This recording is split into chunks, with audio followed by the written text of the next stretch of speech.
Let's laugh together at some of the YouTube trolls that are behind their keyboard. You don't cast right. You are a panic caster. You shouldn't panic cast. Hi folks. A couple of viewers were commenting, prove your knowledge. Today I'm going to prove my knowledge by analyzing another caster. And I'm showing you one of the internet casters here. We analyze his casting in a sense of fair use. And dear casting person, please don't take it personal.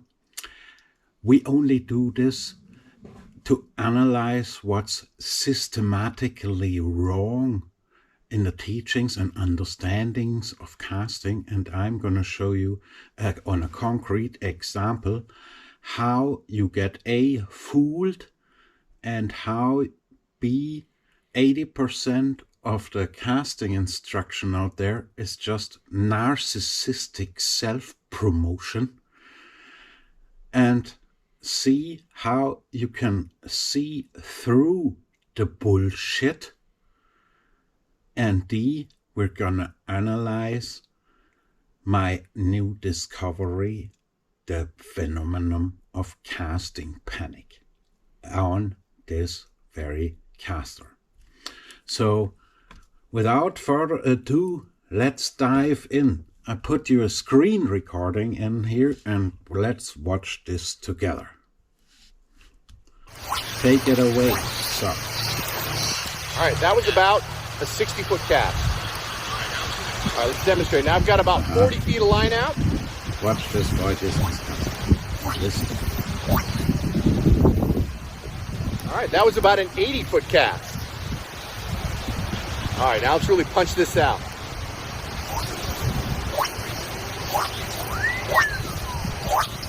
Did you see how he cast all his floating line? That was about a 100-foot cast. As you can see, I have casted all of my fly line, my floating line that's on the reel. So with this technique and not a ton of effort, you can shoot 100 feet of line out on any given cast if you use that technique. And that's how you add some distance to your casting. And here you can see him casting from behind. Now this gets a little more technical, right? You'll notice when I'm casting. Listen to the blah blah. A little bit of wrist, a little bit of elbow. What does that help you? And shoulder, right? I'm not using all wrist. It's not very efficient. Typical. What works for me is to use a little bit of wrist, a little bit of elbow, useless and a little bit of shoulder. instruction I like example. to hold the fly rod almost kind of at an angle. And see, he is already apologizing for a fluff that hangs out from his elbow there. And I tell you why that fluff is hanging out of that elbow. Because he's piercing himself. See, this is a perfect example of cultivated casting panic. How this man casts. And now you see it from the back. Here's a phenomenon. I discuss this with you in a minute. Watch this. Let that sink in how this person is casting here. Huh? I think that's enough. You see the person casting like this here. He has the arm as far away as possible so he cannot get hooked, or the probability that he hooks himself is low. But the fluff hanging from his elbow there indicates that it happens frequently. Huh? So if you see things like that, there's a crystal clear indication that the caster has a high level of casting panic. He tries to avoid the cast, to keep it away from him as far as possible and to get it over and done with as fast as possible. If you worked yourself through my Flycasting FlyQ series, the quest for knowledge and understanding in fly casting, you know already a little bit more about casting panic. But this dude also called me out along the way, and once he seen my skill set, he immediately pulled out of that call out again and even called his wife for help. So I didn't want to battle with his wife. But it is time to give you proof. And again, I don't want to make that person look bad. I want to analyze the casting with you a little bit, and I show you how I work with casting with casters and how I analyze this in a very true and hard way. The school of hard knocks. This is what's happening here. And if we watch analyze that casting again, first we go back to the distance part of it, okay? Give me a minute here. Now the person is demonstrating a 60-foot cast first. All right, let's demonstrate. Now I've got about 40 feet of line out. And he has 40 feet of line out, making a 60-foot cast. You can hear every cast. That was about an 80-foot cast. Now it's an 80-foot cast without stripping running line out. Uh-huh.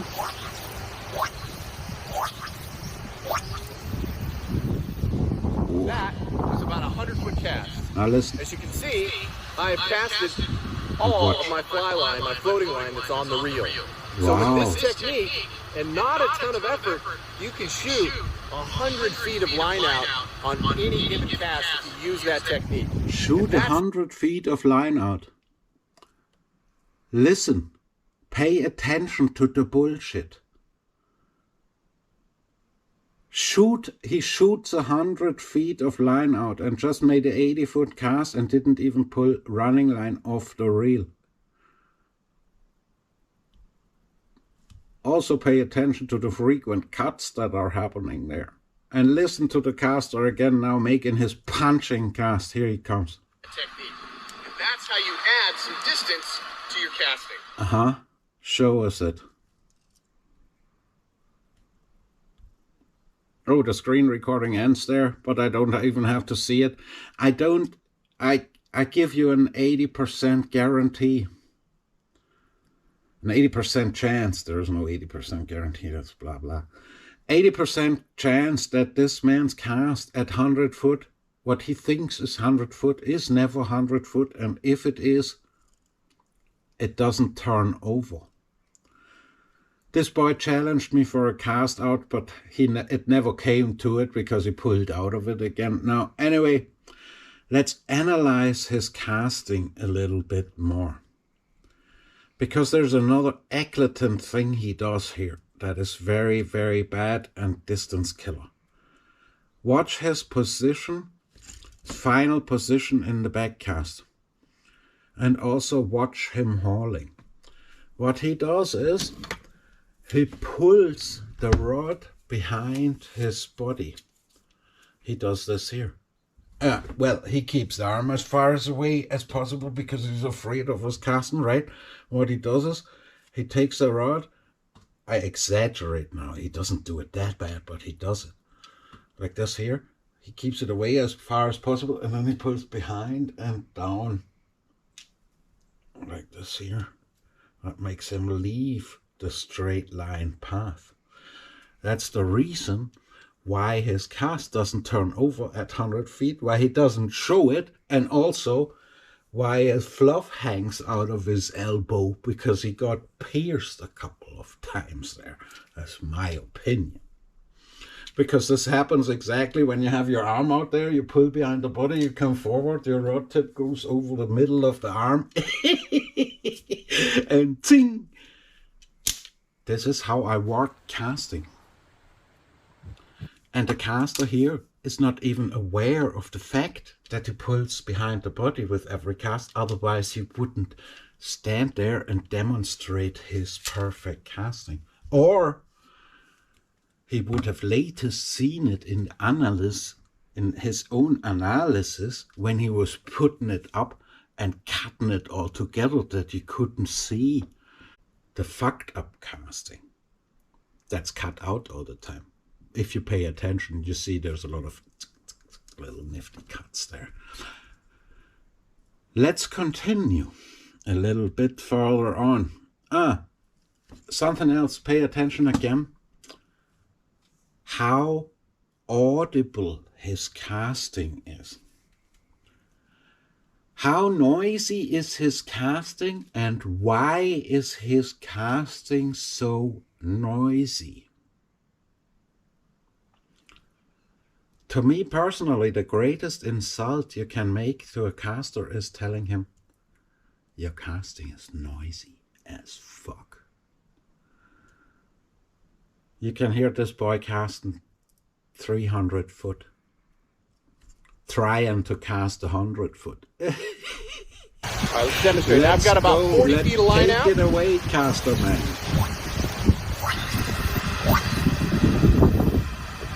All right, that was about an 80-foot cast. Oh, no. All right, now let's really punch this out. Punch it out, bro.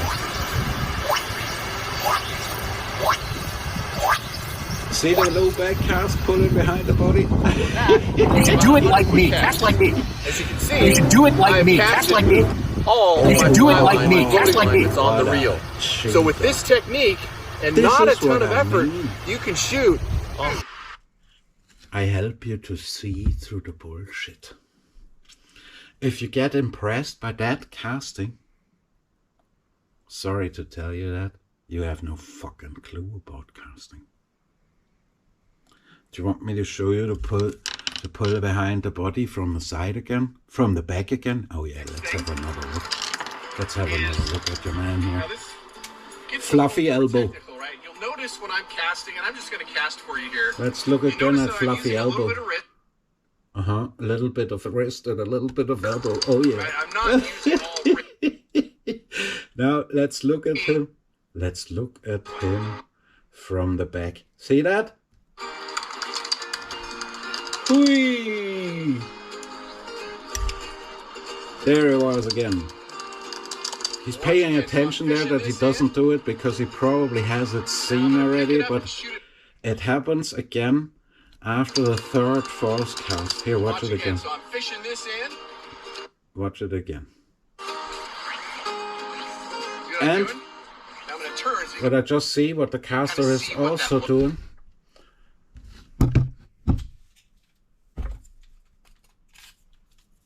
He's twisting the reel outwards on a casting motion with every cast. Watch it there. I show it to you in a minute.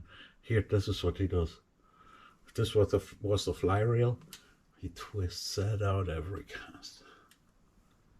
This is exaggerating, but this is what bullshit self-taught no control casting brings you to.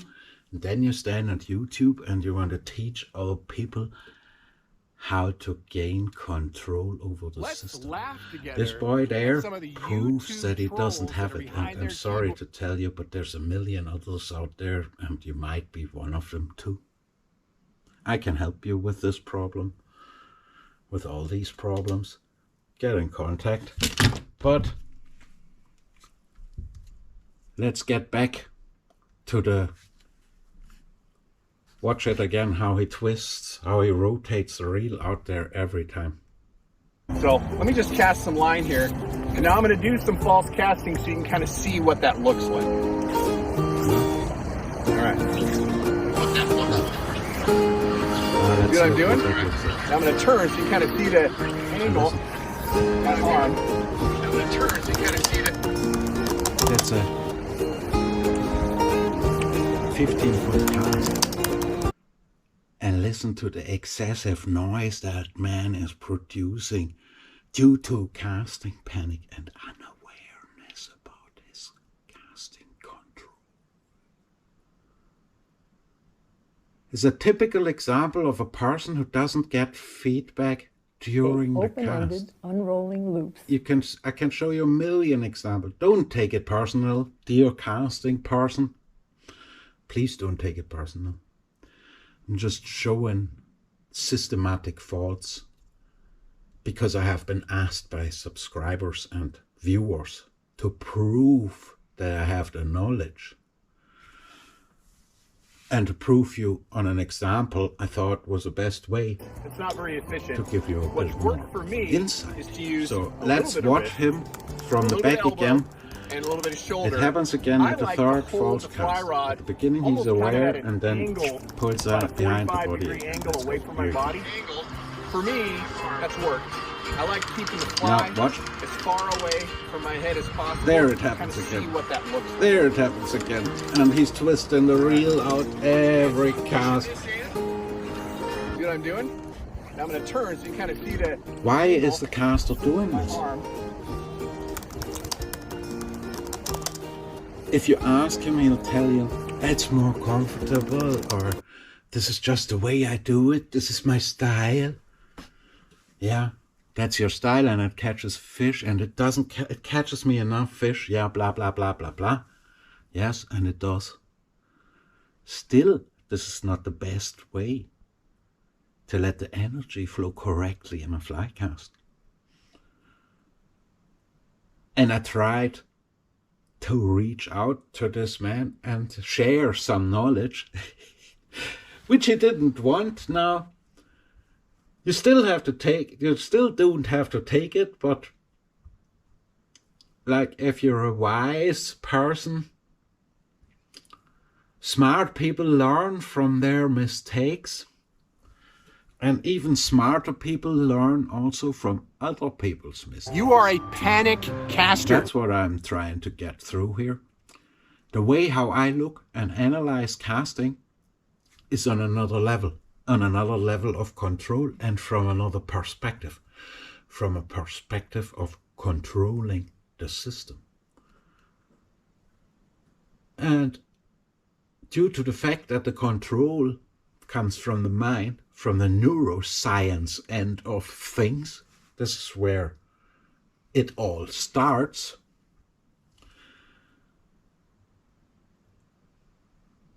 The average caster and also the under average caster on YouTube is not aware of these facts yet.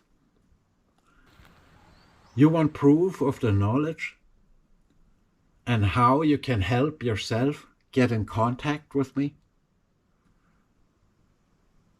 And also, if you want other casters analyzed, let me know who we are going to analyze next.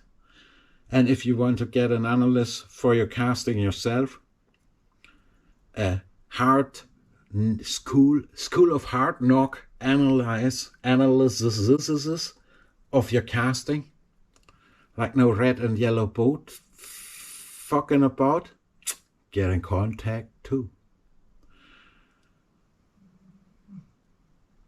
Thank you very much for watching this little cast analysis episode. We do more of that in the future, I think.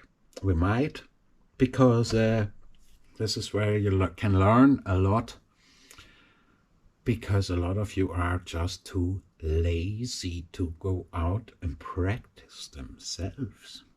And it's always easier, of course, to hate on other people's mistakes. By the way, if you watch my casting videos, I leave my casting faults in there and explain you why. And you will not see a distance casting video where I don't deliver proof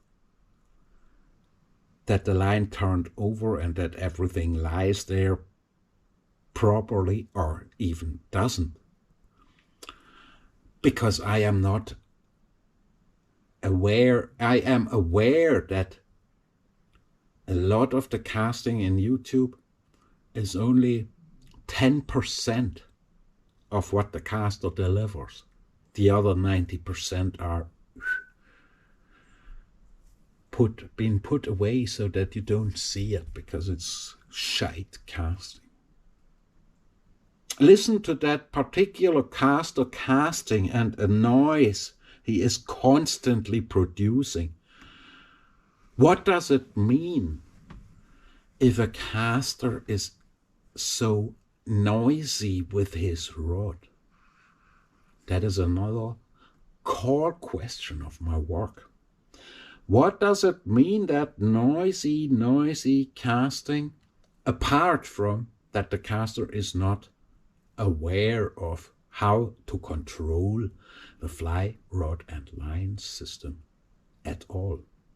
By the way, this is not the caster's fault. This is a fault of the system of the teachings in flycasting that I have discovered and transferred knowledge, the knowledge of the science of control theory, together with neuroscience and the science of ecology and biology. And let me know in the comments what you want analyzed or talked about next. But I have already a couple of things. I have actually so much to analyze and to talk about and to poke my fingers in. There's a lot to come.